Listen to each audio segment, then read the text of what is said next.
LeBron James, who, is somehow this perfect mix of Magic Johnson and Michael Jordan to some extent, and is like the unique kind of archetype of player that he's brought to the game, not a Jordan, not a Kobe, not in that ilk, not just a Magic, because his scoring is completely unbelievable. We've seen his 3-point shooting evolve to a level that we could have never expected from him, given how he shot early in his career, and have that player play with the next closest player to him in that lineage, and Luka Dončić, someone who is a heliocentric, completely unstoppable at the rim, maybe in a different way, not with athleticism, but with skill and strength and touch. Someone who can get to the rim at will, and one of the greatest passers of his generation in terms of his anticipation, his vision, his ability to pinpoint pass, in that lineage, in that archetype of LeBron James. And we get to see those two playing together. This is like Jordan at the end of his career if Kobe was traded to a team that Jordan was on. This is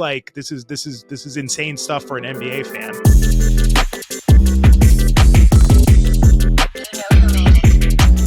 Probably, Geoff, I think you agree with this because I think you tweeted out something like this from the Hot Hand Theory account.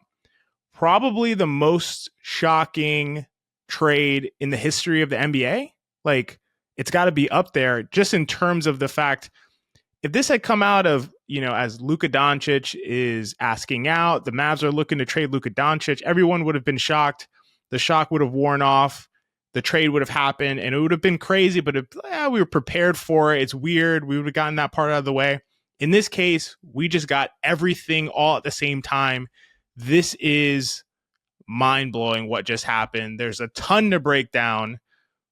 We have to sink into every single crevice of this deal of what is going on with the Mavericks, what is going on with the Lakers. I think you and I have just talked a little bit about it in the last hour since it happened, or however long it's been, and some early thoughts have come to the surface. At least for me, my primary thought, there's some stuff about the Mavs and what this does for their present versus their long-term, and kind of thinking about this short-term, long-term trade-off and that dynamic.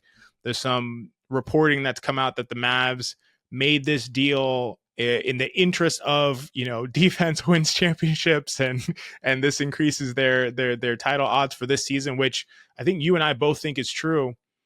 But to me, the main takeaway, and I don't think we can move past this really without focusing on it for a second, is just that the Dallas Mavericks just traded a literal all-time historic great, a player who I think will end up in the top 25 of all time in the history of the game, a player who has had astronomical impact numbers. And this is all before his 26-year-old season. He turns 26 this month in February.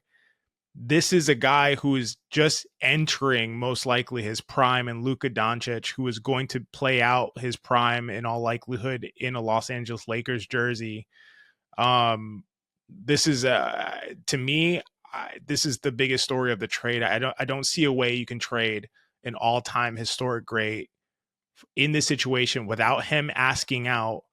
And your return is, an older player who is also a great, and also an all-timer, a Hall of Famer. But just not on the level of like a top 25 player of all time. So to me, that's the biggest story of it. The Lakers, I think, make out like bandits because they have Luka Dončić, and they're going to, and they can build around that player for the next 10 years, which is just incredible. So that's my biggest takeaway. I don't think what are your thoughts about that? Do you think there's something bigger to take away from this, or how are you feeling?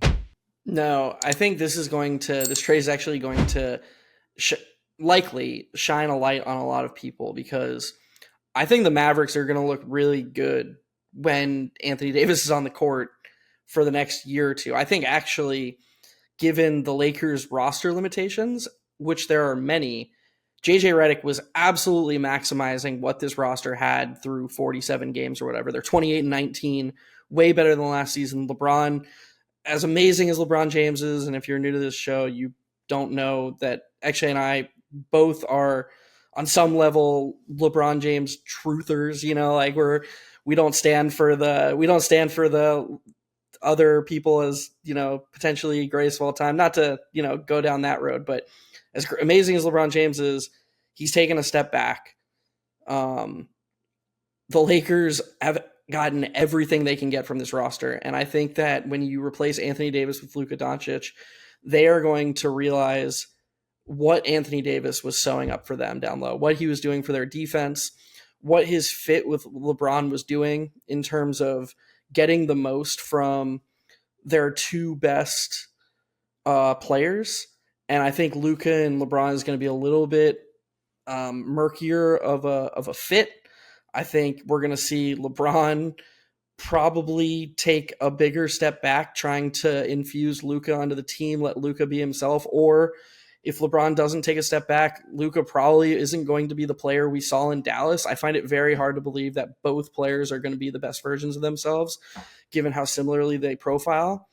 On the other hand, with Derek Lively hurt, Anthony Davis is going into a situation with Kyrie Irving where he is going to be his best self, and it's just going to fit perfectly. And so I say all this not to put a damper on the trade for the Lakers, but I'm just trying to shine a light on actually how big a win this trade is for the Lakers, because I think that short term Dallas is going to look better. But for the next 10 years, like this is a trade that the Lakers have made where now instead of being like, oh, we don't have assets after LeBron James retires, it's just like they just had a life raft thrown to them. They don't have to worry about the reset 100%. After LeBron James anymore. They have one of, if not the most valuable long-term, can't be the most, second most behind Wemby, valuable long-term option in the NBA wearing their jersey. So look, are there ways the Mavericks can salvage this? Sure. Win a couple championships with Anthony Davis on your team. That is how you salvage it. But you're going to have to do quite a bit of work to make up for the fact that you had an all-time player on your team and you willingly gave him away. Angus just commented and said LeBron's getting traded. Why would they keep him? I joked the same thing to XJ, Angus. I said, like, is LeBron getting dealt now too? Because as I just said, the fit is so strange and just so awkward that maybe they just send LeBron to somewhere where he'll be better and he has a better chance of winning. I don't know. I don't actually think he's going to get traded, but like, that's not if anybody responds to it was like, oh, dude, they'll never trade LeBron. I don't think that's insane by any means. I don't think that's insane at all. I think anything's on the table, right? Excuse me. Anything's on the table right now, in my opinion. But for the Lakers, you know, as much as I want to see LeBron and Luka play together, just because it's like insane, like to have LeBron James, who, you know, is somehow this perfect mix of Magic Johnson and Michael Jordan to some extent, and is like the unique kind of archetype of player that he's brought to the game, not a Jordan, not a Kobe, not in that ilk, not just a Magic, because his scoring is completely unbelievable. We've seen his 3-point shooting evolve to a level that we could have never expected for him, given how he shot early in his career, and have that player play with the next closest player to him in that lineage, and Luka Dončić, someone who is a heliocentric, completely unstoppable at the rim, maybe in a different way, not with athleticism, but with skill and strength and touch. Someone who can get to the rim at will, and one of the greatest passers of his generation in terms of his anticipation, his vision, his ability to pinpoint pass from all different positions on the court.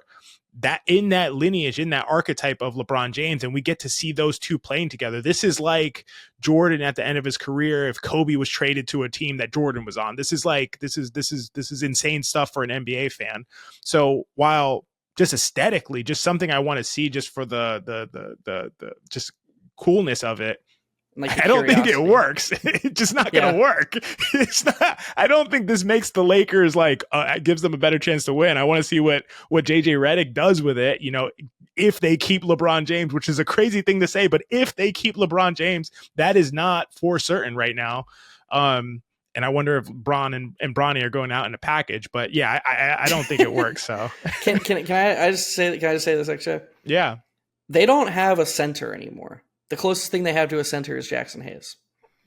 let's That's just so say, disrespectful to Jackson Hayes. The closest thing they have to a center is Jackson Hayes is like the most low key, like dirty rip ever. But go ahead, proceed. I didn't mean it like that. I know, it's just funny. It's like the guys. That's a center. Dude, I mean, it took JJ Redick about 5 minutes tonight to realize they were better with LeBron at center tonight. Like, yeah. And he was right. Obviously, that game. If you're a Lakers fan here, that game tonight. If you want a reason why JJ Redick is just your coach forever and like don't care about wins and losses, just JJ Redick should be your coach until he absolutely proves he shouldn't be. Watch that game from a tactical standpoint, because Tom Thibodeau is a good to great coach in his own right, and JJ Redick just ran circles around him tonight.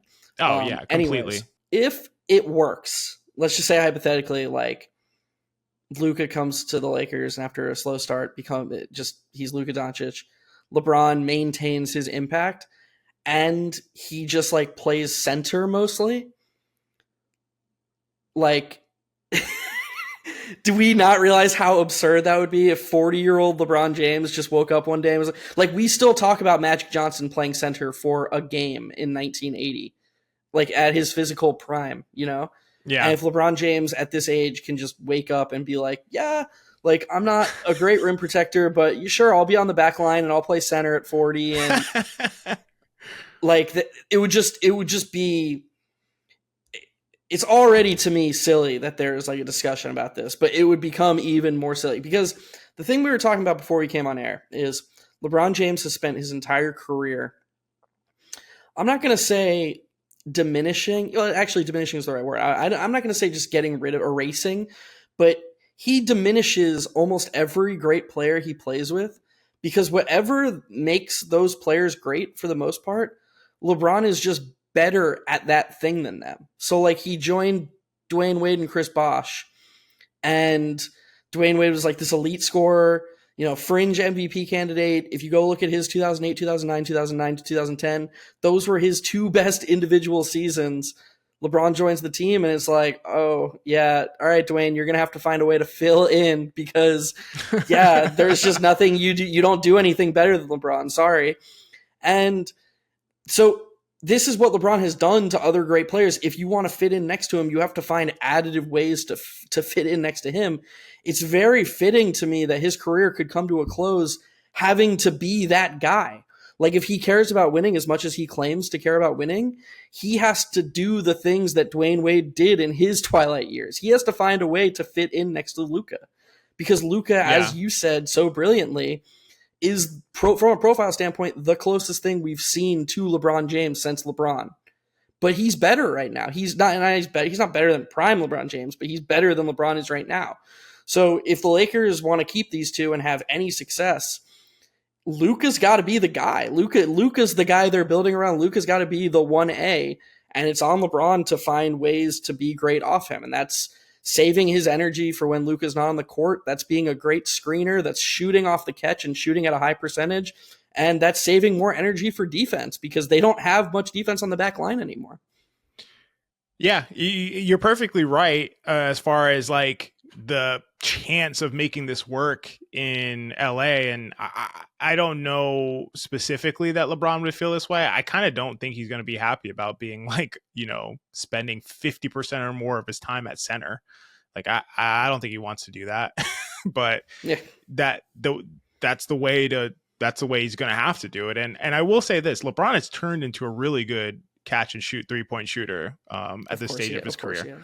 And I'll say this about his 3-point shooting. Right now he's at 64% of his threes assisted. Last year he was at nearly 69% of his threes assisted. Very low in the broad scheme of things, 10th percentile, 11th percentile. But for him, those are his career highs, but since his rookie season. So, he has kind of played around with this kind of off-ball ability and especially in terms of shooting three. So he will have to do that. But to me, I know it's an interesting aspect of the deal. How do Luka and LeBron fit? Like I said, to me, it's more of like an aesthetic thing of like a coolness factor. I don't think the Lakers are going to be like a championship contender this year. I don't think there will even be like a borderline top team in the West. Like, I just think they're like out of that picture to me, in my opinion. And I think that they know that. And I think that this trade is just about what are they doing post LeBron? What are they going to do with the next 10 years? And now they have someone to clearly build around. What is curious to me, Geoff, and I want to ask you about this, the trade just on face value doesn't make sense to me in terms of value for value. Like, I don't understand how Luka Dončić's market value would ever be Anthony Davis and a 2029 first round pick. A 32-year-old Anthony Davis and a 2029 first round pick. That cannot be the market value for probably the player. If we did a Bill Simmons, let's rank the trade, the asset value of every asset in the entire league, would Luka Dončić not be number 2 or 3? He'd be number 2 or 3, I think. I mean, you'd have Wemby, Jokic would be in that mix, and then he's a little older, and then you have Luka Dončić and maybe SGA. And SGA. That's it. But nobody else is in that tier or near that tier. Tatum maybe, but Tatum's not to me. No, I don't. To me, I don't think Tatum's in that tier personally. But maybe to others think that. To me, those are the 4. Paolo. Nice. I like it. Just if you're new here, what's funny is if you're new here, you're gonna see that as Paolo slander, but we're actually now somehow higher than Paolo on the consensus because it seems like everybody's done. Like we somehow win by just staying where we've always been, and the tides move so absurdly. Like last year we were just like, all right, guys, settle down, and now he has a couple bad games, and people are like, trade this bum. It's like, come on, he's gonna be fine. Paolo's gonna be fine, guys. He's gonna be fine. Yeah, he'll be fine. It's just that was very funny. So again, if we have him in this tier, this area, we say Wemby, and then we say there's like a tier break, and then we say there's Jokic, Luka, and SGA. How is the value return is 32-year-old Anthony Davis in a first round pick? That doesn't that there's some reporting that the Dallas front office believes that defense wins championships, and AD is the guy they wanted, and AD is the one that fits with Kyrie, and he's the one that's going to anchor their defense and bring all of this to the table. And a lot of that is true and valid, but that's all you got? That's all you got for a generational Hall of Fame, all-time great, potentially top 25, a guy who has an outside chance to get into the top 15 of all time? Like, that's what you get back for him? That doesn't make sense to me. I actually cannot make that make sense. And I would love your help on it. I know you were talking about how you like Dallas's team construction better now, how you like their title chances potentially better now. And I lean in that direction. I could probably be moved off that direction because Luka Dončić is such a great individual player, but I lean in that direction. But even that considered, how is this possibly the return for this player at this point in his career? At 20, he's turning 26 years old this season. It's possible that we have not seen it. It's likely that we have not seen the best of Luka Dončić, a player who's already put up a plus 7.5 EPM season, which is like a historic season, and a plus 6.7 offensive EPM season, which is one of the all-time great offensive seasons. How is this? How is this the return? I don't get it. So I'm gonna make an argument, and I'm gonna say up front, I do not believe this argument. But you're asking me to steel man. Yeah. You're asking me to make one, so I'm gonna try. I'm gonna try to make an argument. Mm-hmm. Luka is. We've actually referred to Luka on this podcast before as the anti-Steph Curry. We had that whole debate about Luka a year ago, about how he profiles as a player. We just talked about it 10 minutes ago, how he's, LeBron, he's the closest thing we've seen to LeBron. Luka is not an additive player in the way that we talk about some of the great stars like Kawhi Leonard, or a star who can join another star and just fit seamlessly. I mean, we were just talking about the potential fit with LeBron James. Like, it's kind of not a good thing if you're a really good player and it's like, well, hey now, I'm not sure you can play with LeBron James. Like, on its face, that's not really a good thing.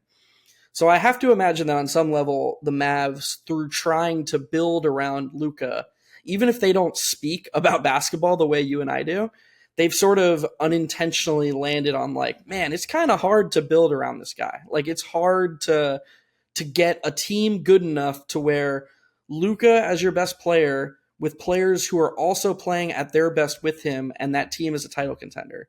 The league is so deep with talent, and stars just don't really fit with him. They just don't, because of the reasons he likes to have the ball in his hands. He needs really good defenders around him. He needs certain players. You can't it's not Steph Curry. Steph Curry you can put on the court with anybody and he'll be his best self, and those guys can be their best selves. So you combine the potential fit issues with building around Luka with the in-house knowledge they had about his conditioning and the stuff they've talked about. And maybe from their perspective, it was just like, we got to find there are very few options who can improve our team, who the fan base will buy. Like that's another option of this we haven't touched upon. This fan base was never going to buy it. This fan base was all in on Luka. So, if the packages that you're talking about in terms of being acceptable from a pure EV standpoint, probably were super draft compensation yes, like based. Yes. And in my opinion, they probably had a long conversation and were like, if we trade Luka for a bunch of draft picks, people are going to burn the fucking stadium down. Like that would be the reaction to that. And as strange as it is, even if from an EV standpoint, it's a worse return, Mavericks fans are going to talk themselves into, well, Kyrie plus Anthony Davis, this team can win a championship this year. Like, it's kind of, as sad as it is, a GM is incentivized to be short-sighted. And Nico Harrison, if the Mavericks get better, if they contend this year in a way that they didn't look like they were going to a few weeks ago, he just bought himself a little bit more time. So again, I don't believe anything I just said, but that was the best I could do at making an argument for Dallas. No, I think that was really good, and I think what adds to that, and I don't know this, I haven't heard reporting around this, and if people are hearing new reporting, drop it in the chat. That'd be super helpful, so we can kind of stay up to date as we're trying to talk through this in real time.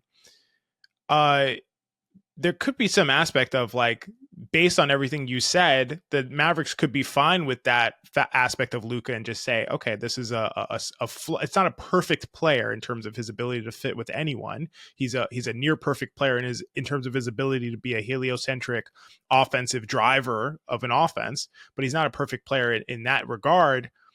And are we going to pay this player a 5-year, $345 million supermax on top of that? Right. Because now my understanding, he's not eligible for the supermax anymore, that with the deal. But so the Lakers won't be paying that, but the Mavericks could have been like, yeah, we're not paying that. So if that's their perspective and they're shopping for a trade, like you said, is it gonna be all-time haul in terms of draft compensation, or is it gonna be such a strong player that fits perfectly with our team construction and could help us potentially win a championship this season or next? That if that's the thought process that goes into it, I think that's the best we can get towards as justifying it, I think, potentially. Yeah. What do you think? Yeah, I mean, the other thing I want to say, I mean, it gets boring saying, yeah, actually, I agree with you. Like, I agree with you. The other thing I'd like to say is that a couple of people in the chat have made really good points about this. So I want to reinforce the points they're making. The Mavericks and the Lakers might not be done. So like, I sort of don't love the idea that like, oh, if they do this trade, all of a sudden we can view this trade differently. But like, at the same time, if the Mavericks are 90% plus sure, like, hey, we're getting Jimmy Butler too, like, and we can only make that happen if this happens. That's an exaggerated example, but it does change the equation. So I think we do need to, the Mavericks, we were on here a few months ago sing their praises about the unbelievable rebuild job they've done in just a short couple of seasons. Yeah. They looked dead in the water a couple of years ago when they missed the playoffs in 2023, I think it was. So they do deserve the benefit of the doubt in terms of, okay, they've probably got something as a follow up, but just on its own, I mean, if you're a Lakers fan, you're just sitting there. You're like, okay, probably weren't going to win a championship anyways. I don't really care about LeBron's legacy. I don't need him to win a fifth championship. And now all of a sudden you're just way better off for the next 10 seasons. And those draft picks that you traded away trying to build around LeBron and Davis, you were sitting here without a draft pick for a long time, and now I don't even know how much it matters. You've got Luka and you've got Los Angeles, so yeah, it's wild. It's wild, and to me, taking the Lakers side of it, like if I'm a Lakers fan, I'm like with no boundaries to it. I'm ecstatic. Like I couldn't be happier. I would be unbelievably 100% excited about this with no hesitations or caveats attached to it. It's just like you said, you were dead. Like you were literally like, we're in a no-win situation this season. We're not going to win a title. We can't bring in somebody. We brought in Dorian Finney-Smith, who's a perfect fit and who's played really well. And that's not going to catapult us to where we need to go to knock off these top teams in the West. JJ Redick's been an awesome coach, has done super tremendous things with this team in his first season, trying to build them up. Like you talked about earlier, we saw him effectively tactically undress Tom Thibodeau, who was also a very strong and great coach in the NBA. And we're seeing that happen. And we know that there's no ceiling to this season in which the Lakers win a championship, which at least I didn't see one. And so you had that situation. LeBron's going to be 41 next season. AD is going to be 33 next season. You have no picks. You have Austin Reeves. And what are you doing? Like, what's the play here? Like, what's the play here? And then all of a sudden it turns 10 o'clock and you're about to go out to the club on a Saturday night after the Knicks, after the Lakers just beat the Knicks in a fun game for you. And he's like, wait a second, we got Luka Dončić. Where is this? What? We got Luka Dončić. What? Dude, I don't like. That's it, man. If you're a Lakers fan, this is time for celebration. I don't think you have to sugarcoat anything. I would be ecstatic. I would be ecstatic. No caveats, in my opinion. No caveats, and this doesn't matter. I just want to say that I actually do think that they have a championship ceiling. I think we saw. Who are you talking about? The Lakers? The Lakers. Like, I think they pre did this trade? I think they did before the trade, and I still think they do. Oh wow! Okay. Let me say this. This is exciting. The Knicks are really good. The Knicks are a really good basketball team, and more importantly, they are a big basketball team that tries to punish small. They don't want to play small, as any Knicks fan knows. And they want to attack. They other teams try to punish them by going smaller, and the Knicks are well versed in punishing small teams in their own way and attacking the offensive glass. They have physical guys. They have a physical lead guard in Jalen Brunson. They have Josh Hart, who will just annoy you to death on both ends with his physicality. They have Karl Anthony Towns, who's a bulldozer who can shoot threes. And I think this was one of the first times all season. I mean, this could have been LeBron James's last game at Madison Square Garden. This was a LeBron James that I don't think Lakers fans have seen too many times this season. He's had better statistical games. This dude was locked in. He was locked in. And what they did in the second quarter, what Redick and LeBron did, where they were like, oh, I see the hole in the Knicks defense and I see what they're going to do. They just created 20 open threes that court.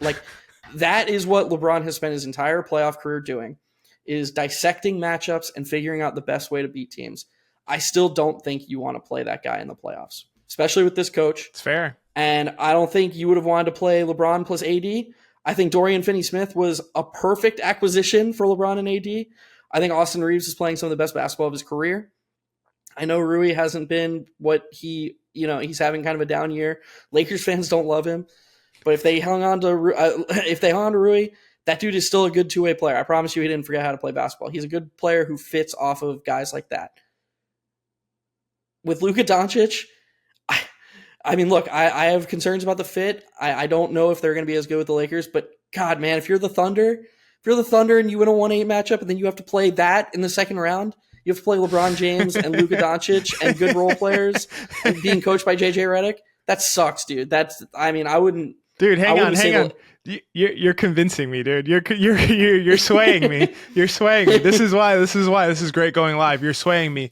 And in large part, you're swaying me because of what you're saying, and also because of what you said earlier about the Lakers not having a center on the roster, and because of what people in our chat are saying and what you've said about these teams potentially not being done.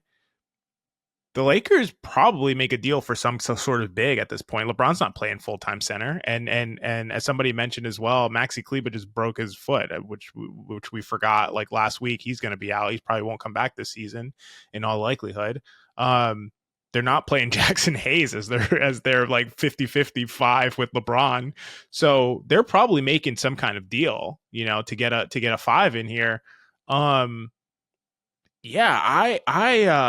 I think you could construct a team with what they have. And a big aspect of this, of why I got excited, is because you were talking about how they played tonight against the Knicks. And they played that way without Anthony Davis. They just didn't have Anthony Davis, and they just ran over one of the best teams in the league, a team on a 5-game winning streak, a team who has been dominant over the past 2 weeks. And guess what? Over the past 2 weeks, the Knicks are a plus 11.4 per 100 possessions, dominating the league, 5-1 over that stretch now. Right below them is the Lakers as a plus 11.1 per 100 over the past 2 weeks, 6-2 record with the 4th ranked defense in the NBA. Obviously, a lot of that is with Anthony Davis, but a lot of that is with their lanky wings that they have everywhere. Rui, like you mentioned, not the best player in the world, but is serviceable and has been really good, has shot great from 3. Max Christie, who has been awesome at for what he's been able to offer, I think, in my opinion. Dorian Finney-Smith, who they brought in, has been awesome and incredible. A great 3-point shooter, 43% on the season, excellent wing defense. Those guys go with, if you trade one of, let's say you trade Dalton Connect, just hypothetically, along with whatever else you could kind of cobble together, and you get a 5 back that works with those guys. Yeah, do you want to deal with Luka Dončić and LeBron James, 2 of the smartest basketball players, 2 of the best passing basketball players in the history of the game, 2 of the most, I don't throw this around a lot, 2 of the most clutch basketball players in the NBA in the history of the league, in my opinion. You could definitely say that objectively about LeBron. That's a little bit of speculation on my part about Luka. Man, probably nobody wants to deal with that. You're right. Absolutely. Nobody wants to deal with that. I would argue before tonight, they had 2 wins all season that Lakers fans could point to and say, yeah, play like that and we can compete. And it was the game against Boston from a week or 2 ago where they just blew Boston out in LA. I think they won like 117. They won by like 20. And then they beat Memphis a month and a half ago, 2 months ago. And I texted you that night, XJ. And that was like the most highest I've been on a coach after that game was what JJ Redick did, because we had just recorded about Memphis. Yeah. We had literally, or we were talking about recording about Memphis or something. I think we had just recorded about them. We were talking about how Memphis was utilizing this pace that nobody was prepared for.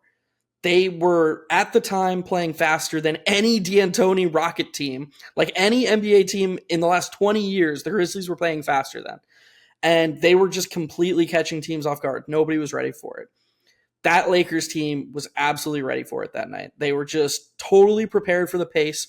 And they showed up that game, and it was like, the only thing we care about is making sure Memphis doesn't get a good shot in the first 8 seconds of the shot clock. Because when they actually have to create something in the half court, their efficiency just goes way down. And LA was the first team that I saw really be prepared for that. And they took that away from them. And I was like, dude, this JJ Redick guy, this is a psycho. This is a guy who's ready for every NBA game. I know where you're going next too, by the way. Where am I going next? You're going to Boston because of what they do. Yeah, I know where you're like I said, I'm following. They beat a Boston team who is, Joe Mazzulla is one of the smartest coaches in the league, and they have a strategy that nobody can figure out. And their strategy is create an advantage, utilize the space, and either get a shot at the rim or find a shooter. But they don't run pick and rolls. They're creating advantages in isolation. Mm-hmm. JJ Redick didn't care about the isolations. He didn't care about the layups even. His number one goal that night was to take away the open threes. That was it. And if you go look at that night, that was one of the lowest 3-point attempt nights of the entire season by Boston. Not, they shot a lot of threes and they just ran bad from three. They didn't even shoot them because the Lakers took them away. That was what JJ Redick and those guys did that night. Now you have a game against the Knicks where JJ Redick just totally outclassed Tibbs on both ends of the court. He absolutely dominated him tactically. And I'm just saying, like, you give that guy Luka and LeBron James in a playoff series where they're preparing for a 7-game series, trying to figure out the best way to beat them. Dude, good luck. Like, I'm not guaranteeing a championship. I still don't think they have the talent, but I'm just saying I don't want to play them in a playoff series. That's just me. Man, I will say, guys in the chat, Geoff is cooking right now. This is Geoff is on fire. These are really compelling points. And I really think that you're hitting a ton of them. JJ Redick, not what he's able to do in regular seasons in terms of having his team prepared for specific approaches from opponents like Memphis, who does something completely unique. Nobody else in the NBA plays like Memphis. Boston, who also does something completely unique. Nobody else in the NBA plays like Boston. The Knicks, who have a completely unique structure with Jalen Brunson and Karl-Anthony Towns and what their approach is, and having somebody who creates chaos constantly like Josh Hart on the court as well. These are 3 completely unique teams that JJ Redick has his team utterly, thoroughly prepared for to take away and stop what they're doing. And this is the regular season. Like, teams are not prepared for these types of, like, part of the advantage that some of these teams have in the regular season is that teams just have their kind of base package in terms of defensive and offensive approach, and they don't stray too much from it from game to game. And so if you're coming at them with something that they haven't seen before or don't see very frequently, and we're talking specifically about teams like the Memphis Grizzlies and the Boston Celtics, the Grizzlies who don't run screen and rolls, who just have a completely kind of push and pull kind of offensive approach, and they run fast pace and they kind of space out constantly without running setting screens on the ball. This is not something you see from any other team. To have this team prepared for that in a regular season, what is he going to do in a playoff 7-game series when he can just buckle down and study a team and expose all of their specific weaknesses? And then you have 2 guys on the court, and we talk about clone theory being, when you have 2 players that are so similar, it's oftentimes better to have them not on the court at the same time and have them sort of play interchangeable roles and limit the time that they play together with staggering. Then you have a situation where at all times you'll effectively have a basketball genius on the court to implement what you want to do offensively at the very least, and to help implement what you want to do defensively. This is like, if they make a solid deal for a 5 that works for their team, is it possible that the Lakers' chances of winning a title could go up? Is that possible? Because I'm starting to be swayed that it might. Of course it's possible. They got a better player. Look, all the fit stuff that we talk about, I think it's intuitive to us because this is just how we think about things. But it's not like foolproof. It's not definitely right. The Lakers could just get better because they got a better basketball player. Yeah. I'm not saying that fit is theoretical, by the way. I think fit is almost unequivocally proven. But there can be examples of talent just overriding fit. That is possible. So I think almost certainly it's possible the Lakers just got better adding Luka and LeBron. And to your point about the clone theory, Luka's presence could allow LeBron more rest in turn. He doesn't have to initiate as many possessions as he did. Him and Austin Reeves were the entire possession initiation the team had, basically. That was it. Now, I mean, it can be a lot more Reeves and Luka from the perimeter, using LeBron as a screener more, using LeBron as a spacer more. He could have energy for other areas. He could be, I'm not going to say more impactful. I don't think he'll be more impactful, but he could be a better, more he could have more in the tank for these playoff games down the stretch. And, he could add more off of a star. So, if he was giving 100% of what he had at age 40 with Anthony Davis, but now Luka's going to be the guy giving 100% and LeBron's maybe giving 90%, that could be a net positive on the whole. Yeah, that's a great point. It's really exciting, and I think the Lakers have to be, and I had this stuck in my head now. The Lakers have to be on the phones trying to fill out this roster, trying to effectively convince or explain to LeBron how this helps them win now, because obviously that's what LeBron's in it for. If they're not going to win now, it doesn't make sense to have LeBron on the team.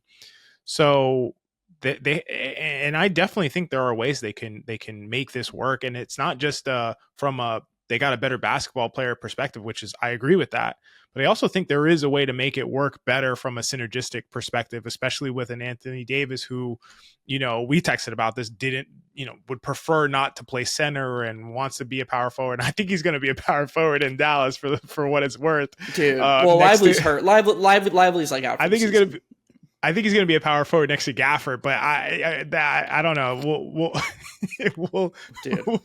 We'll see. And then they're going to start Dinwiddie over Grimes too. Are they going to do that? I think they're going to start Dinwiddie over Grimes. Listen, let's turn to Dallas for a second, just because we talked a lot about the Lakers, and there's a lot of speculation, obviously, because we're doing this live and figuring things out. And you took my brain from the Lakers are just out of this, is all long term, to wait a second, there could be something here for this season. And I'm really excited about that. So let's see what we can do with Dallas. Dallas being in a situation where, like you said, effectively AD is replacing Derek Lively. And their lineup looks like, we both think probably their best lineup looks like Kyrie, Quentin Grimes, Klay Thompson, BJ Washington, and Anthony Davis. I think you and I both agree on that.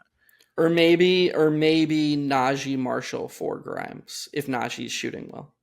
Yeah, I would still have Grimes in there for sure over Najee, but yeah, you could definitely make the argument for it. I don't think that's the lineup that's going to play. I really don't. I think at the very least it'll be Dinwiddie for Grimes. Dinwiddie will play. And then I really think we're going to see a lot of times with AD Gafford on the court together. I think that's going to be a heavily played lineup. And in my opinion, if you maximize their synergy and kind of play them perfectly well together, I think their chances to win a title probably do go up with Anthony Davis instead of Luka Dončić potentially for this season. But I don't think that's going to happen. And if you don't play it perfectly well and capitalize on the maximal synergy that you could possibly have, there's no way you're getting better by getting a worse player, right? Like we're basically saying you can offset getting a worse player by having a better fit. If you don't capitalize on the fit, you're not getting better. So what do you think is going to happen in Dallas? What do you think Jason Kidd's going to do with this new roster that he has? And what do you kind of expect as the outcomes, honestly? I mean, he's been starting Dinwiddie over Grimes. He clearly has an obsession with possession initiation that is beyond my understanding of basketball, because it makes no sense. You can have a fit upgrade and you can sacrifice impact for fit, and you can have an impact upgrade and you can sacrifice impact or a fit for impact. Starting Dinwiddie and prioritizing him over Quentin Grimes is sacrificing fit and impact. You are preferring the worst basketball player, who is inarguably a worse fit with Kyrie Irving in your starting lineup, all because you think you need a second ball handler. It is completely illogical. And then what ends up happening, because coaches don't stagger, the only coach in the league right now, who is staggering successfully and heavily is Kenny Atkinson. No one else comes close. Atkinson is the only one. If you look at the lineup combinations, he's the only one with a mostly healthy team. They've had every lineup possible. He subs every few minutes. He's trying everything. He's throwing shit at the board and seeing what sticks. Because Kidd doesn't stagger nearly well enough, what ends up happening is Dinwiddie and Kyrie both sit, and then they have no possession initiation. Dinwiddie right now, especially now that Luka's traded, Dinwiddie right now should be playing 100% of the minutes Kyrie Irving doesn't play. That should be his role. Mm-hmm. If Kyrie Irving isn't on the court, the best player they have right now to start the offense is Dinwiddie. So his role should be to play a little bit next to Kyrie and to play 100% of the minutes when Kyrie sits. And he's not doing that. And then other times you'll see Dinwiddie and Kyrie share the court with Jaden Hardy. And it just, so I think Kidd does a lot of things well. I think that he's a really good defensive coach. I think we've seen some great defenses in Dallas. If there was one thing I absolutely would not trust him to do, it would be to embrace lineup synergy and optimize the rotation. So if I was a Mavericks fan, I would be a little weary about, at least we know he's going to get the most out of this. Like the thing is though, is he also Gafford can't just become a 12-minute a night guy. So like Davis has to play next to Gafford somewhat. Yeah, they'll play. Yeah. No, go ahead. Do you think they're going to start together? Or that's how I was going to end it. I think they'll start together. That's my guess. I could be wrong. I don't feel like super confident about it. I'm not saying like, yeah, this is a thing I really believe is going to happen, but I think there's a better chance than most people think it will happen. And I think a lot of that could have to do with selling AD on this new situation for him, and AD, I think, making it clear and everyone kind of knowing for the longest time that he doesn't want to play as a center. He feels that he's a power forward. He wants to operate from the mid post. He wants to play his face-up game. He doesn't want to be pigeonholed defensively as a center. I think he'd probably prefer to roam a little bit more, play like more of the Evan Mobley role when he plays next to Jared Allen. And I don't even think he'd be as good as Evan Mobley is at the Evan Mobley role. I don't think so either. I think Anthony Davis is a prototypical center for the modern NBA. Like he is prototypical. He is. When you talk about center in the modern NBA, it is Anthony Davis. It is not four. It is not power forward. That is shoehorning him into a role that doesn't make sense. That's what he believes he is. That at least that's. It's like he's one of those dudes who like is from 2008 and woke up. You know, like he was frozen for 15 years. I don't understand. I don't get it. Like, is he embarrassed that sometimes he has to guard Jokic? And that's it. Jokic and Embiid. That's it. Well, that you actually went where I was going to go to some extent in terms of matching up with the West, which could be a factor. We're just talking about like the teams in a vacuum of like what does this fit like? What does this look like? Let's think like strategically about who the Mavericks are competing with in the Western Cup. They want to end up in the NBA championship and get to a finals. They're competing with the Thunder. They're competing with the Rockets. They're competing with the Grizzlies, the Nuggets, the new Lakers, let's say. Those are their biggest competitors and contenders. Does this make them more malleable or flexible to match up against those teams? Potentially there could be a situation where they're thinking everybody's zigging in this way. If we zag in this way, we have size, we have this double big lineup that we can deploy. How do the Thunder deal with it? Well, the Thunder have a double big lineup they can deploy. That's better, but maybe that was a bad. Yeah, that's not the best. They have a better double big lineup with better shooters and a better number one player, and it's no good. It's not a good place to start.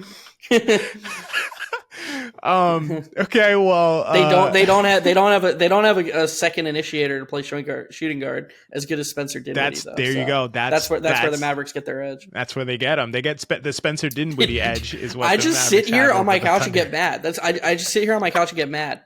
I'm just like, why is Grimes not playing 30 minutes a night? I don't get it. I don't even have like I just want teams to be the best versions of themselves. Like the Mavericks would be so fun if it was just Kyrie and this awesome center running a bunch of pick and rolls surrounded by shooting and defense. It would just be so good. Yeah. And they're just like, and then they're shocked when Grimes plays 12 minutes some nights and it's like, oh, well, he's not consistent with his shot. It's like, So Mikey Reds in the chat says, why are you guys discussing Dinwiddie versus Grimes? The starting lineup should be Kyrie, Clay, PJ, AD, Gaffer. And I don't think that should be the lineup, but I would not be shocked if that is the lineup. Like that also would not surprise me, because I do think there is a thing here where it's like we can play big, we can use our size, and I think Jason Kidd. I think Jason Kidd's more of an old school basketball kind of approach kind of guy, and I think PJ, AD, Gafford, there's no front line that's like that, you know. And I think that there is something to the fact of they are going to beat the shit out of you with that front line. It's going to be tough. And I would just like to say, as someone who watches every NBA team all the time, but I've specifically watched every Knicks game this season, the Knicks have a shooting deficiency in lineups that, well, not like a true shooting deficiency because he's shooting well this year, but a theoretical shooting deficiency when Josh Hart is on the court, and a real one when Josh Hart shares the court with Precious Achiuwa. Right. And something I've noticed is that they're really only punished for it by coaches smart enough to heavily exploit. Yes. And so, yes, theoretically, the lineup that Mikey Red said of Kyrie, Clay, by the way, I think Grimes is probably better than Clay right now. I could be wrong about that, but I think so. But yeah, go ahead. yeah. But whatever. The lineup of Kyrie, Clay, PJ, Davis, Gafford, it theoretically could be exploitable by a coach who's like, oh, there isn't enough shooting, we'll just help off the shooters. But it doesn't happen nearly as often as it should. So I actually think that even though there are weaknesses to exploit in that lineup, I don't think it would happen enough, and I think that lineup would just perform really well because there's so much talent in the lineup. I don't know if you disagree with that, actually. No, I think it would perform well, but I also think there's something to the fact of, and this is kind of roundabout meshing with another point, I think there's something to the fact of that lineup I think will do better in the regular season than it will do in the postseason. In the postseason, it will be exploited by any coach who they're going up against, maybe in the first round, maybe not in the first round, depending on who their matchup is. But in the second round, moving forward in the West, it will be exploited. It will be attacked. They will be game planning for it. They will know exactly what to do to exploit it. And defenses will be completely tuned in. They'll be harnessing that and drilling how to deal with that in practice. So I don't think that's going to work nearly as well in a playoff situation.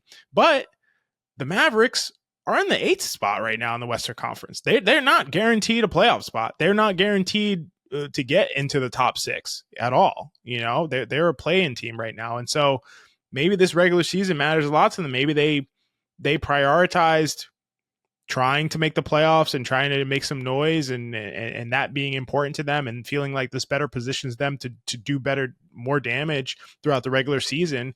I don't know when Luka Dončić is expected back, but you know, he was still going to miss some more time. And I just think that there could be something to the Lively injury and maybe Lively.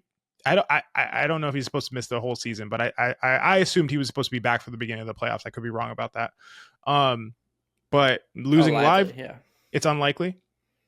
No, I thought you were talking about Luka, and then I said, oh, Lively. Oh, yeah. So I thought Lively's supposed to be back for the beginning of the playoffs, but let's say even if he's not, there's just a situation where it's like the Mavericks did not want to throw in the towel on the season. They refused to. Yeah.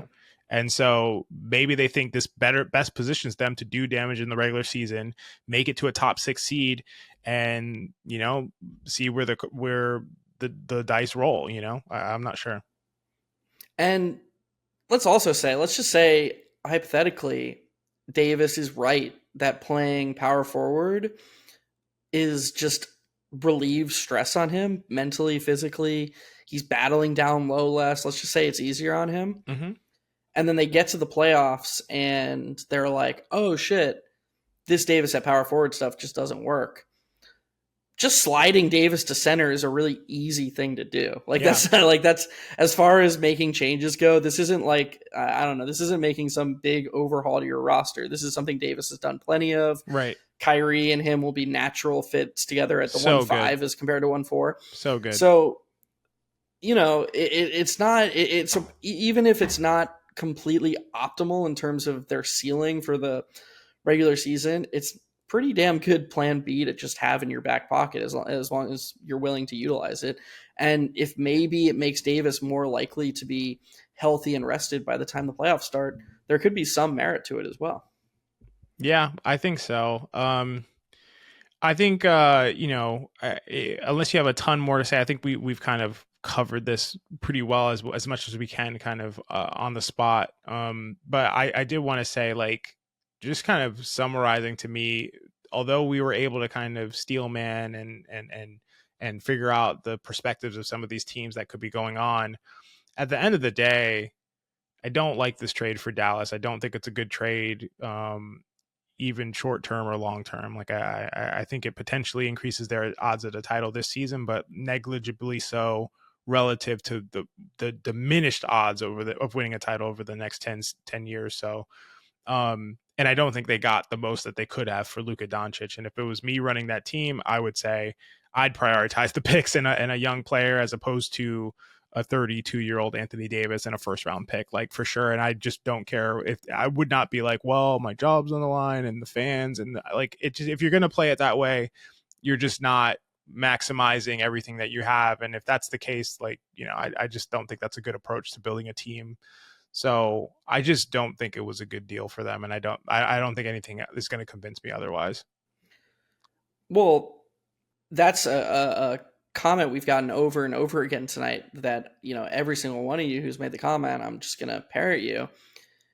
Was this really it? Did the Dallas GM really do his full due diligence here and check other teams? Was there nobody else who was like, what about the Pacers? Like, with the Pacers have thrown Halliburton and etc. for, like, what? I mean, okay, that's a bad example because Halliburton and Kyrie, but you know what I'm saying. Was there really no other team in the league who wouldn't have been like, oh, I can do I can do better than Anthony Davis on a first round pick? And it's funny because we were talking about the Lakers making further trades, Yeah. And I was like, oh, well, in my mind, I was like, when you brought that up, I was like, well, the Lakers only had 2 first-round picks to trade at all. They could only trade 2029 and 2031, and they just acquired Luka. Of course, they don't have any assets left, but they actually kept some of their assets. They didn't empty the clip. They didn't empty the clip for Luka Dončić. Unbelievable, it doesn't, man. Somebody just tweeted, imagine making a trade so bad that when it gets posted on Twitter, everybody thinks it's a lie.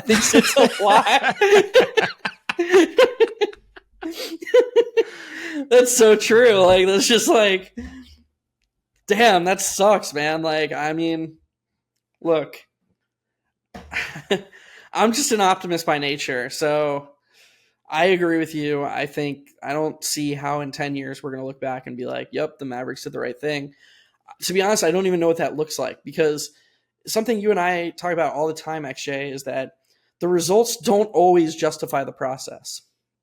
And so this is going to sound crazy to some people who just can't get on, just don't think about things the way we do. I don't mean that condescendingly. I don't mean you're dumber. I just mean for you just think differently.